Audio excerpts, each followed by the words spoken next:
Hello students, कैसे हैं आप सब? ओके, सो ये जो वीडियो है हमारा, ये है मेथड्स ऑफ चार्जिंग का पार्ट 2 ऑफ द वीडियो। अगर आपने पार्ट 1 नहीं देखा है तो पार्ट 1 जाके देख लीजिए, जिसमें हम चार्जिंग करते हैं by conduction, that is by actually touching a charged body with an uncharged body, right. यहां पे हम टचिंग नहीं करेंगे, तो देखते हैं कि बिना टच करे कोई बॉडी कैसे चार्ज करी जा सकती है। ओके, हमारे पास एक अनचार्ज्ड मेटल बॉल है जिसे एक इंसुलेटिंग स्टैंड के ऊपर रखा गया है।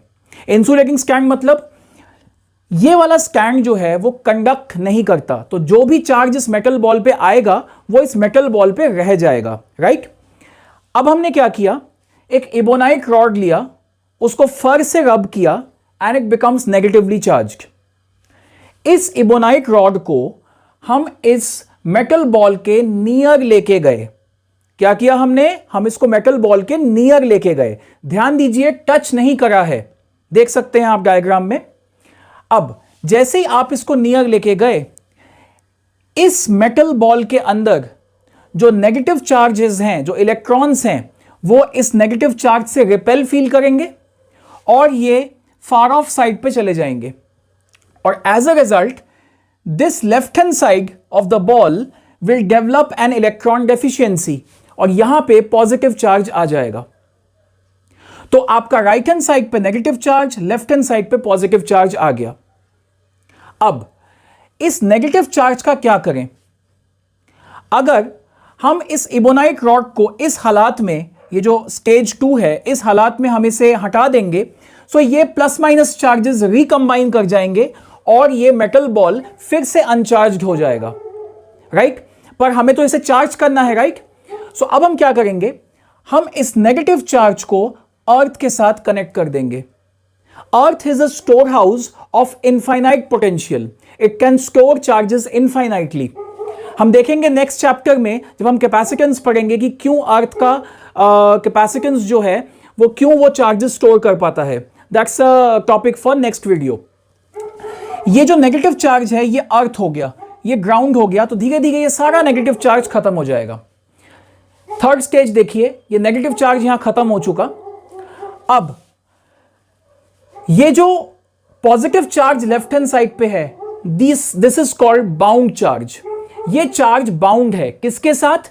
इस इबोनाइट रॉड के नेगेटिव चार्ज के साथ, राइट। जब तक ये इबोनाइट रॉड रहेगा तब तक ये पॉजिटिव चार्ज इधर लेफ्ट हैंड साइड पे फिक्स रहेगा। फाइनल स्टेप, आप इस इबोनाइट रॉड को हटा लेंगे, तो अब ये जो पॉजिटिव चार्ज सिर्फ लेफ्ट साइड पे था, ये पूरे स्फीयर में अपने आप को इक्वली डिस्ट्रीब्यूट, यूनिफॉर्मली डिस्ट्रीब्यूट कर लेगा, जो कि एक मेटल की प्रॉपर्टी होती है। एक मेटल कंडक्टर की प्रॉपर्टी होती है, उस पर जो भी चार्ज दिया जाएगा वो उसके एंटायर सरफेस पे इक्वली डिस्ट्रीब्यूट हो जाएगा। सो द मोमेंट आप इस बाउंड चार्ज के सोर्स को हटा लेंगे, it will equally distribute on the entire surface of the conductor। तो ये आपका जो मेटल बॉल है वो अनचार्ज्ड सिचुएशन से फोर्थ स्टेप तक आते आते पॉजिटिवली चार्ज्ड बॉल बन गया, right. So this is the method by which it gets charged. एक दूसरा वेरिएशन देखते हैं इसका। अब हमारे पास दो बॉल्स हैं, A and B, initially uncharged थे और ए एंड बी को हमने जस्ट टच किया हुआ है। हमने एक ग्लास रॉड लिया जिसको हमने सिल्क के साथ रब किया। सिल्क के साथ रब करने पे glass rod will develop a positive charge. आप जब इस पॉजिटिवली चार्ज रॉड को बॉल ए के पास लाएंगे, so the ball A, the left hand side of ball A will develop a negative charge. और क्योंकि ये एक कंबाइंड मेटालिक सिस्टम है ए एंड बी का, और ये टच है, यहां पे ये जुड़ा हुआ है, सो बी के फार एंड पे इलेक्ट्रॉन डेफिशिएंसी हो जाएगी और यहां पे पॉजिटिव चार्ज आ जाएगा। अब हमने क्या किया अगले स्टेप में, so this is my step 1, this is step 2। इन दोनों बॉल्स को थोड़ा सा सेपरेट कर दिया, they are separated small distance apart, right. So as a result what will happen, that जो चार्ज बी पे था वो रह जाएगा और जो चार्ज ए पे था वो इस ग्लास रॉड के चार्ज की वजह से बाउंड सिस्टम में रह जाएगा। this negative charge on A is bound with this. This is, it seems to be free, but it is not yet free because they are small distance apart. तो अभी ये uniformly distribute खुद को नहीं करेगा क्योंकि ये डिस्टेंस बहुत कम है.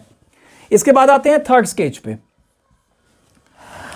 अब द मोमेंट हम इस ग्लास रॉड को हटा लेंगे, क्या होगा?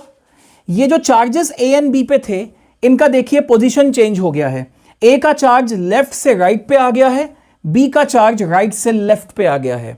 That is they have redistributed themselves because they are small distance apart, so they have redistributed themselves because these two balls will now attract each other. So इन दोनों का ये चार्ज अपने आप को redistribute कर लेगा. Fourth and the final stage, मुझे in complete balls पे यूनिफॉर्मली चार्ज चाहिए, तो अब मैं क्या करूंगा? इन्हीं बॉल्स को फार ऑफ डिस्टेंस पे रख दूंगा, इनका मैं गैप बढ़ा दूंगा. सो व्हाट विल हैपन, जो भी इसमें नेगेटिव चार्ज था वो यूनिफॉर्मली डिस्ट्रीब्यूट हो जाएगा ए पर, और जो भी बी पर पॉजिटिवली चार्ज था वो इस पे यूनिफॉर्मली डिस्ट्रीब्यूट हो जाएगा. And the final result is we get two separate balls with A completely negatively charged, B completely positively charged. Initially uncharge से शुरू हुए थे.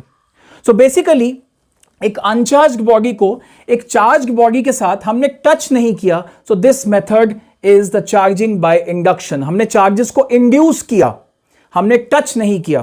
Correct? So this is the method of charging by induction. Fine. Topic समझ में आया हो तो video को लाइक कर दीजिए और चैनल को सब्सक्राइब कर दीजिए. तब तक के लिए हंसते रहिए, मुस्कुराते रहिए और फिजिक्स पढ़ना मत भूलिएगा. ठीक है? Bye bye.